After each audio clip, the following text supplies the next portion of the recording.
Palavra de Deus, Salmo de número 46, nós vamos ler o Salmo de número 46 e meditar nele. Salmo de número 46.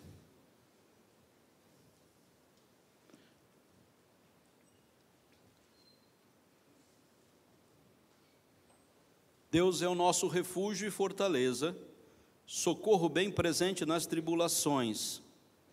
Portanto, não temeremos ainda que a terra se transtorne e os montes se abalem no seio dos mares, ainda que as águas tumultuem e espumejem, e na sua fúria os montes se estremeçam. Há um rio, cujas correntes alegram a cidade de Deus, o santuário das moradas do Altíssimo. Deus está no meio dela, jamais será abalada. Deus a ajudará desde antemanhã. Bramam as nações e reinos se abalam. Ele faz ouvir a sua voz e a terra se dissolve.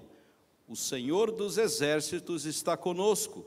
O Deus de Jacó é o nosso refúgio. Vinde e contemplai as obras do Senhor, que assolações efetuou na terra. Ele põe termo à guerra até os confins do mundo, quebra o arco e despedaça a lança, queima os carros de fogo. Aquietai-vos e sabei que eu sou Deus. Sou exaltado entre as nações, sou exaltado na terra. O Senhor dos exércitos está conosco, o Deus de Jacó é o nosso refúgio. Meu Deus, obrigado pela Tua palavra, palavra viva, santa, poderosa, palavra que tem nos ensinado a viver em Cristo.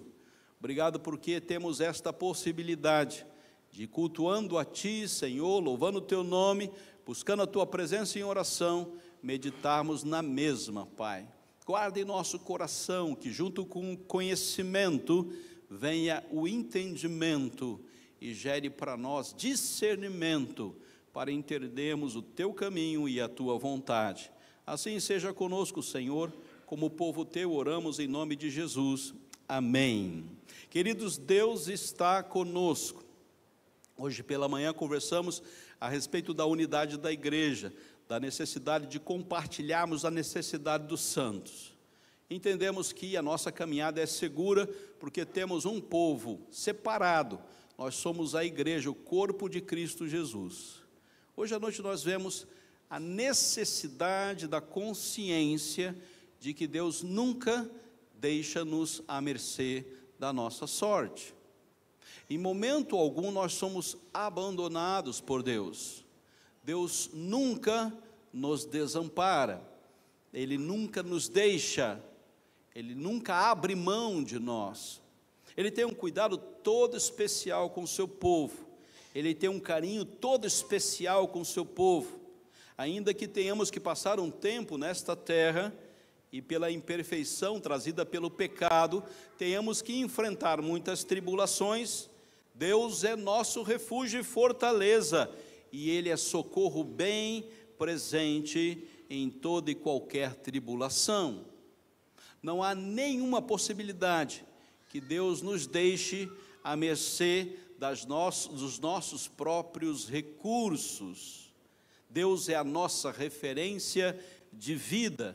Ele nos dá tudo o que nós necessitamos mediante a fé, e pela graça somos salvos, e esta fé é suficiente para nos dar a plena certeza da sua presença. Hoje nós temos uma dificuldade muito grande, que é a capacidade que o homem tem de perder o discernimento de que Deus está com ele sempre. E essa capacidade é dada a nós, porque nós tiramos o foco daquele que é o único e suficiente Salvador, Jesus Cristo. E a tendência é nós abrirmos mão desse foco, e na abrir mão desse foco você perde a consciência de que Deus aqui está. Assim como o pai da igreja no Antigo Testamento dizia: Deus estava aqui e eu não sabia. E o Deus estar aqui e eu não sabia é quando a dimensão terrena, a dimensão deste mundo é mais intensa e ela é mais clamorosa, ela enche o meu coração de tal forma que eu perco a dimensão da presença de Deus comigo. Isto é possível diante das tribulações, diz o Salmo de número 46, 6, Deus está conosco em toda e qualquer dificuldade. Toda glória pertence a Ele, e a sua presença será sentida por nós, porque nós somos o seu povo.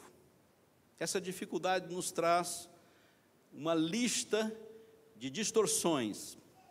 Quando a presença de Deus deveria nos inspirar, nós preferimos nos confundir. Quando a presença de Deus gera em nós uma aproximação, nós preferimos nos seccionar, nos dividir. Quando a presença de Deus nos dá capacidade para entendermos as coisas, nós preferimos discriminar e perder a possibilidade de ter a presença de Deus numa dimensão tão intensa que ela seja maior do que a capacidade que eu tenho de produzir algo ou fazer algo para mim mesmo. Então, queridos, nós lidamos com uma fé fluida, uma fé que ora nos dá capacidade de entendimento e de discernimento, e posteriormente, por qualquer outra dúvida, nós abrimos mão dela e falamos, Deus não está tão presente assim.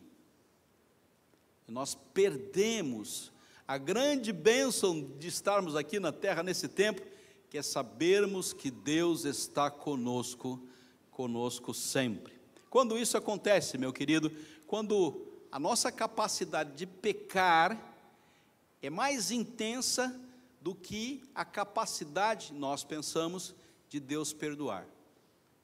Quando nós achamos que nós somos tão pecadores, que a intervenção salvífica e transformadora de Deus nos deixa tão minimizados diante do grande perdão de Deus para todos nós. Não, queridos, nós não seguimos em direção a um liberalismo onde pode fazer de tudo, pode viver em pecado, e Deus vai, no final das contas, nos perdoar. Não, não é esse o caminho. O caminho é diferente. O caminho é quando nós reconhecemos que somos pecadores, mas que a graça de Deus é mais intensa e mais poderosa sobre as nossas vidas. E desde o dia que recebemos a Cristo como Senhor e Salvador, essa capacidade que eu tenho de pecar sempre será inferior ao poder da graça de Deus e da sua presença em minha vida, no seu Espírito. A intensidade da presença de Deus é muito mais forte do que a intensidade que eu tenho de pecar. Sim, eu choro amargamente, como o apóstolo no passado chorou quando negou a Jesus, e nós vamos chorar amargamente até chegarmos na glória, porque continuaremos pecadores, mas Deus está conosco sempre. Deus não abre mão de ser Deus. Vamos ver isso nesse salmo rapidamente. Em primeiro lugar, Deus é o nosso socorro. Quando nós precisamos de socorro, verso de número 1, Ele é o socorro bem presente no meio das tribulações. Deus é o nosso único socorro. Por mais recursos que nós tenhamos aqui na terra, de sermos socorridos pelas forças de socorro da nossa existência, Deus está em primeiro lugar. E seja em qualquer crise da nossa existência, Deus estará sempre em primeiro lugar para vir nos socorrer. O nosso socorro está no nome do Senhor, Criador do céu e da terra. Antes de qualquer outra capacidade de socorro que nós venhamos a procurar, nós sabemos que Deus sempre estará em primeiro lugar. Hebreus capítulo 11 diz que nós andamos pelo que não vemos, pelo aquilo que não enxergamos. E o ponto de fé aqui não é a capacidade de ver Deus agindo, mas saber que Ele está presente nos socorrendo em toda e qualquer situação. E viver como aquele que não vê o socorro, mas sabe que Ele está lá, faz toda a diferença. Nós sempre lembraremos, e Deus trará à nossa memória, que o sangue foi derramado, que o corpo foi sacrificado, e que todos nós temos todo o socorro necessário, e periodicamente estamos diante da mesa para saber que o sangue foi derramado, que o corpo foi sacrificado, que a salvação chegou até nós, que Jesus voltará para nos buscar. Constantemente temos que lembrar disso, porque as dimensões do tempo presente possivelmente nos coloquem em outra circunstância.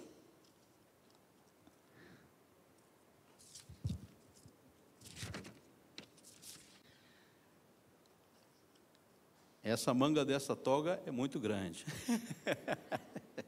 Então, em primeiro lugar, nós sabemos disso. Qual é a tentação?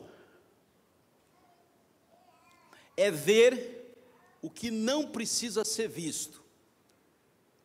E nesse primeiro ponto, a gente começa a olhar para as coisas que nós não precisamos olhar.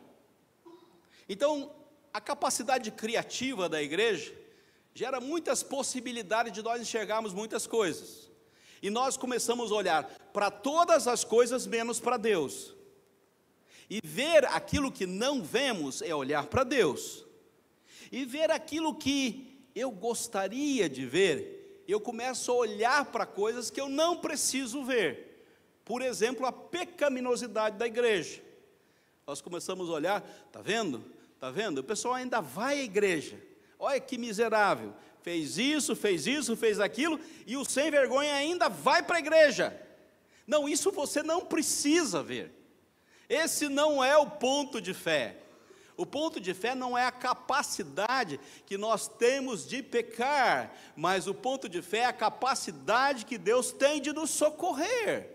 Preste bem atenção por isso, meu querido, senão você vai ser a pessoa mais traumatizada da vida cristã. Você vai começar a olhar coisa que você não deve olhar. Não é para isso que nós viemos aqui, mas única e exclusivamente para saber que Deus está conosco.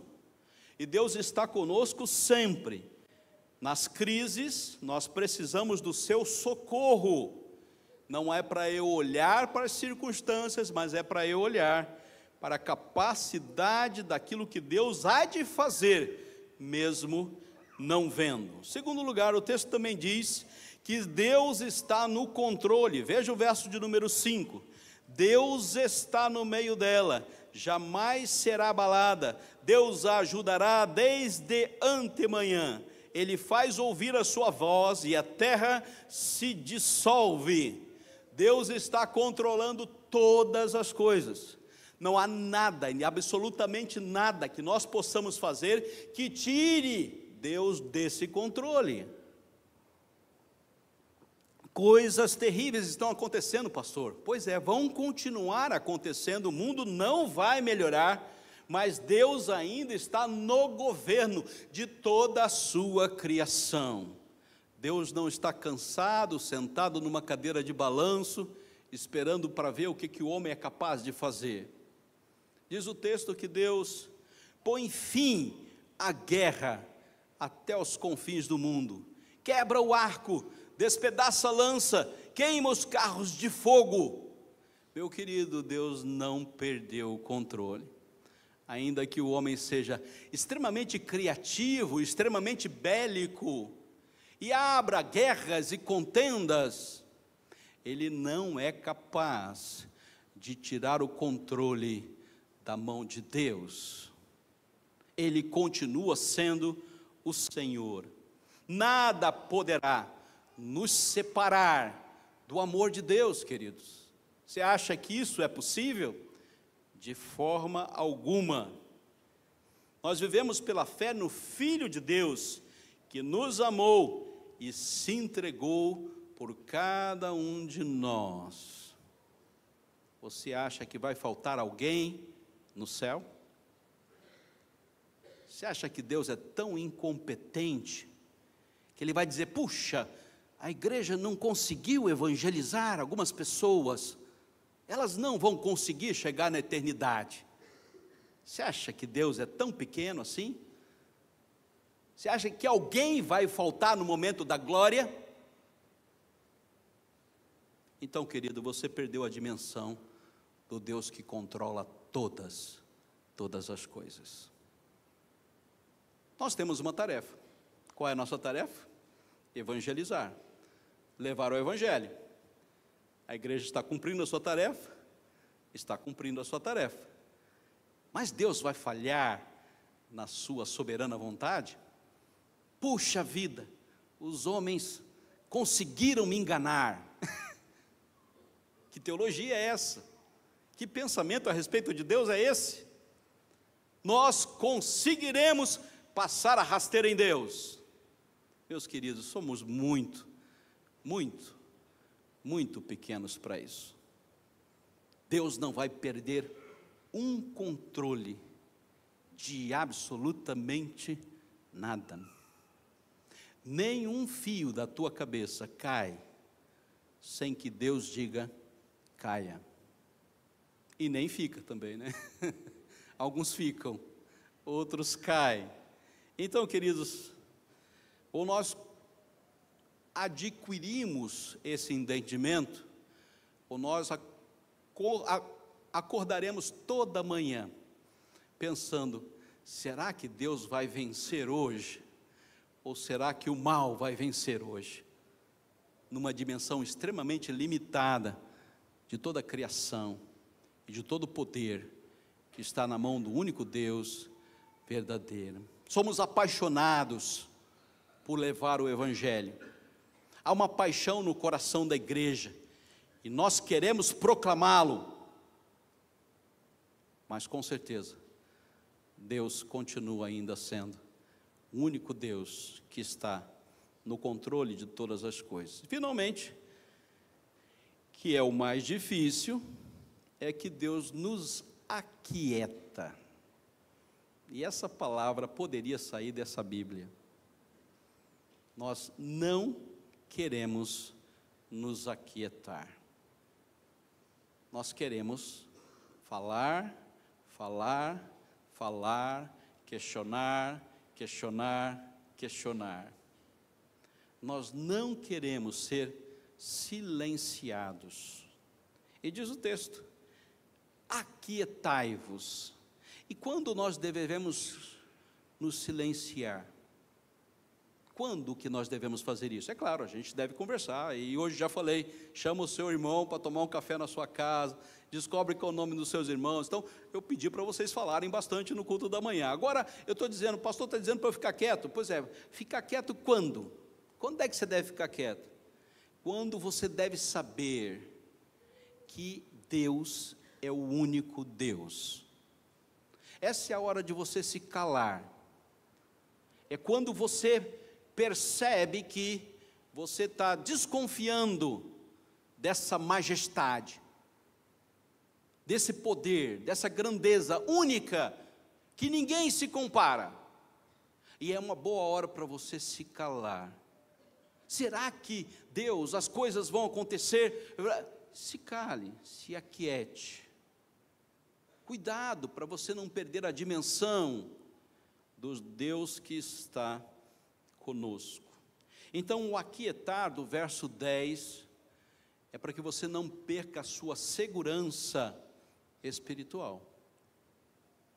Quando você está falando demais e questionando demais a Deus, volte para a sua segurança espiritual. Silencie o seu coração e a sua alma e veja a grandeza de Deus que está ao seu redor. Quando isso acontece? Quando nós enfrentamos lutas inúteis. Nós queremos, por nós mesmos, mudar a vontade de Deus. Essa é uma hora que você vai sofrer e penar, e perder sua grande segurança espiritual em Cristo. Quando você entra em lutas que foram feitas para aqueles que não conhecem a Deus, que não somos nós, todos nós o conhecemos. Quando você compra brigas que Deus não nos chamou para brigar, e quando isso acontece, gera em nosso coração uma tremenda falta de confiança naquele que é o Senhor do Senhor, o Rei dos Reis. Silenciar as nossas angústias. Estamos preocupados?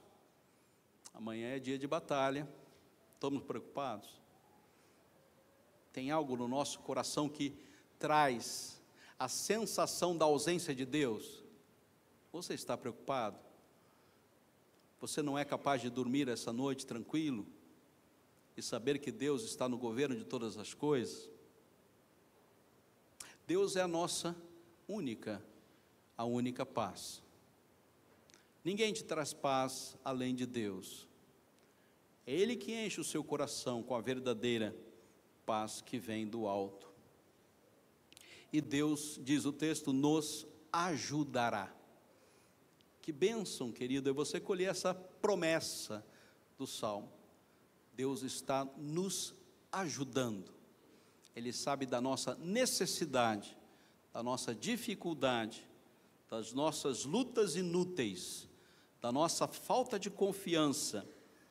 E para isso, Deus nos aquieta, silencia o nosso coração na sua presença. Pastor, mas isso não está certo. Pois é, muitas coisas não estão certas. Pastor, mas isso não é justo. Queridos, muitas coisas não são justas. É isso que vai resolver? Não, o que vai resolver é o seu silêncio. É você se silenciar diante de Deus e vendo a sua grandeza. Finalmente, em primeiro lugar, Deus é único. Verso de número 10. Nada pode substituí-lo. Não há outro Deus. Há outras manifestações, mas outro Deus não há. Há um só Deus. E Ele é sobre todos, age por meio de todos, está em todos. Ele é único. E Ele é insubstituível. Segundo lugar, Ele está conosco sempre. Verso 1, verso 6 e verso 11. Nunca se ausentará. Deus não dorme. Deus não descansa numa visão da nossa existência. Terceiro lugar, Ele será para sempre exaltado. Verso de número 10, toda glória seja somente para Ele. Ele não divide a sua glória com ninguém, queridos. E finalmente, quarto lugar, sua presença nos é suficiente. Verso de número 11, Ele é o nosso refúgio. Queridos, Deus é onipresente, Ele está em todos os lugares. Deus é onisciente, Ele conhece todas as coisas. Deus é onipotente, Ele tem todo o poder. Queridos, Ele nunca vai nos abandonar. Desde o dia que você recebeu a Cristo Jesus, e a partir desse dia, Deus está contigo sempre. Por mais que queiram dizer para você que Deus está cansado, que o Deus da palavra não tem mais recursos, Deus continua vivo, intenso em nossa existência a cada dia. Que Deus abençoe a sua palavra. Amém.